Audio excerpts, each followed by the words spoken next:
दोस्तों ये 105 एपिसोड है शिव जी का, प्ले करें। हाँ यार, प्ले करो।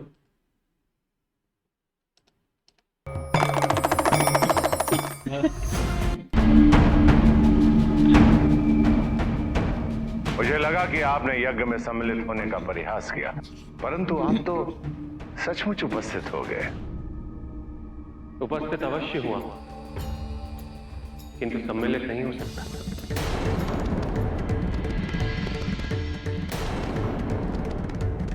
जब तक आप इसकी अनुमति ना दे प्रजापति,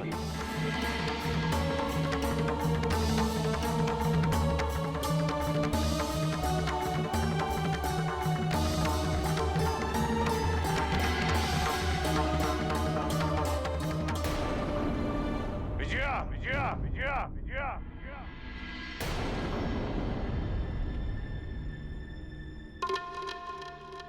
क्या हुआ पिताजी? ये क्या अनर्थ कर दिया तुमने? क्या तुम अपने संस्कार भूल गई हो? तुमने इन्हें बताया नहीं कि यज्ञ के कुछ नियम होते हैं, उसकी अपनी मर्यादा होती है। तुम भूल गई हो या तुमने कुछ सीखा ही नहीं?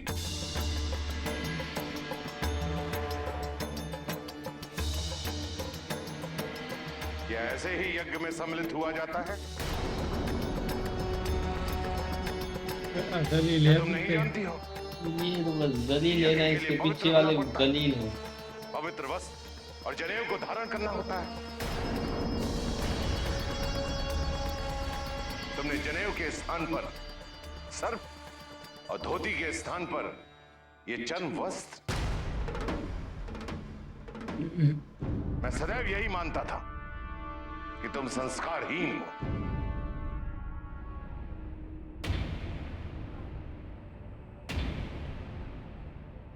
मेरी पुत्री की मूर्खता को क्षमा करें महादेव। आप तो जानते हैं कि यज्ञ मेरा अस्तित्व है। मेरे द्वारा गठित आचार संहिता का अनुसरण सारा ब्रह्मांड करता है। यदि इस यज्ञ में सम्मिलित होने की मंशा आपकी सही है, तो मेरा आपसे इतना ही आग्रह है कि आप इस सर्प को अपने शरीर से दूर कर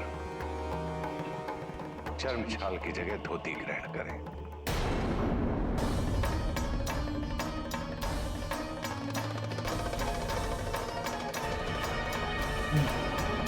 क्योंकि हम विष्णु भक्त हैं, मृत पशु को अपवित्र मानते हैं।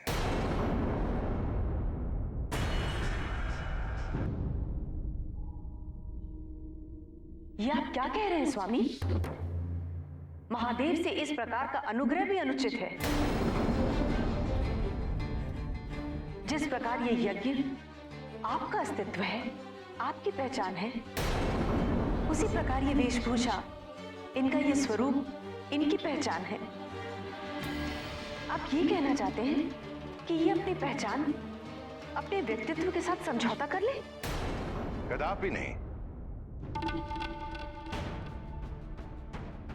मैं तो केवल यज्ञ में सम्मिलित होने के लिए जो नियम अनिवार्य हैं, उनसे महादेव को अवगत करा रहा था। महादेव इनसे अपरिचित है,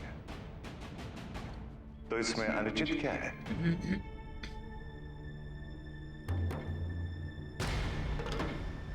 थोड़ा नार्सिसिस्ट है ये भी। महादेव आपसे एक आग्रह और है। खेल आपके खेल रहा है ये शरीर में ये जो कमीना। भस्म है, इसे हम अशुभ मानते हैं।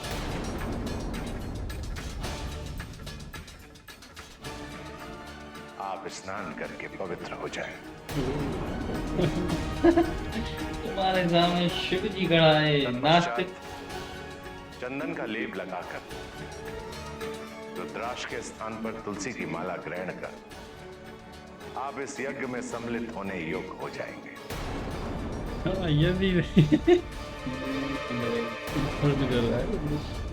मुझे ज्ञात है, आप ही ने कहा था कि आपके लिए तप और यज्ञ दोनों एक समान है। फिर आपको इन सब यज्ञ पद्धति का अनुसरण करने में कोई आपत्ति नहीं होनी चाहिए महादेव।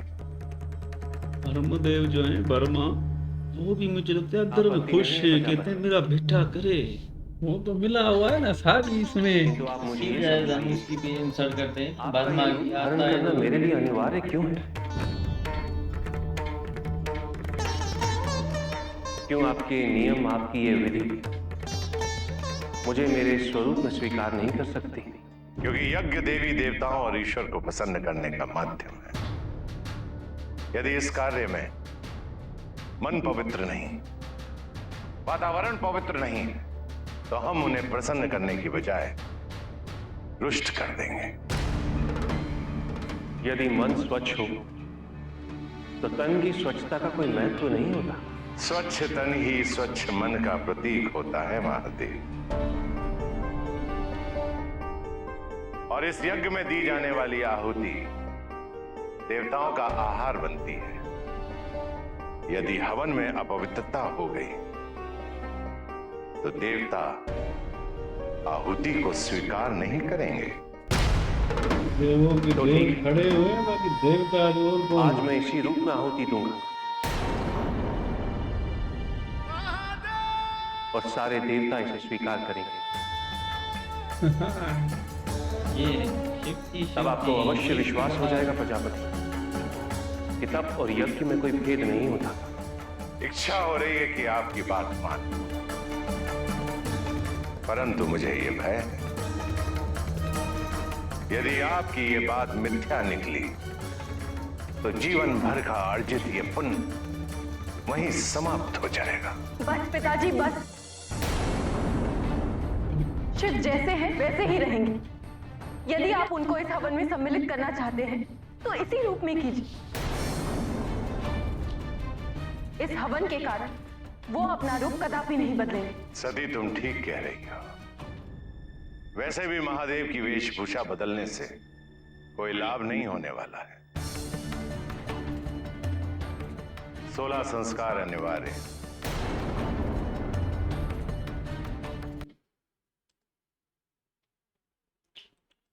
बहुत ही घटिया है प्रजापति। वैसे भी ये हार गया ना, तो भी इससे मतलब तरीके अपना रहा है, मतलब इंसल्ट कर रहा है कि पवित्र नहीं है ये, इनके वेशभूषण सही नहीं है ये, मन में भी पवित्र नहीं है। मतलब ऐसे कोई इंसल्ट करता है क्या? और किसको पसंद करना है तुम्हें भाई? जब तुम्हारे कहने में विष्णु भी आते हैं, ब्रह्मा भी आते हैं, और कौन है जिसे तुम पसंद करेगा? हाँ ये तो बताओ, और कौन है? ये तुम्हें तो वर्मा जी ने सिखा दिया है ना कि शिव जी के पीछे लग जाओ बस। हाँ ना, वर्मा जी मिले हुए हैं ना भाई, इतनी इंसल्ट होता। आप भगवान हो, जल्दी पहुंच जाओ ना, आप जल्दी पहुंच जाओ, विष्णु जी भी आ जाए।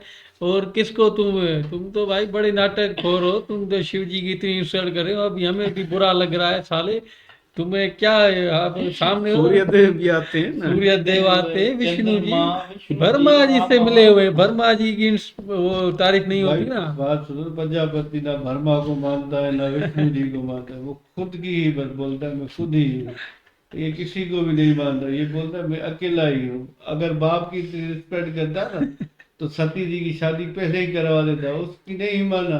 विष्णु जी ने जब उसको बोला तो मैं तुम्हें मारूंगा, तो फिर बोला जैसे आपकी मर्जी है। फिर वो चला गया। फिर भी वो दलीलों वाली हरकतें आज भी कर रहा है।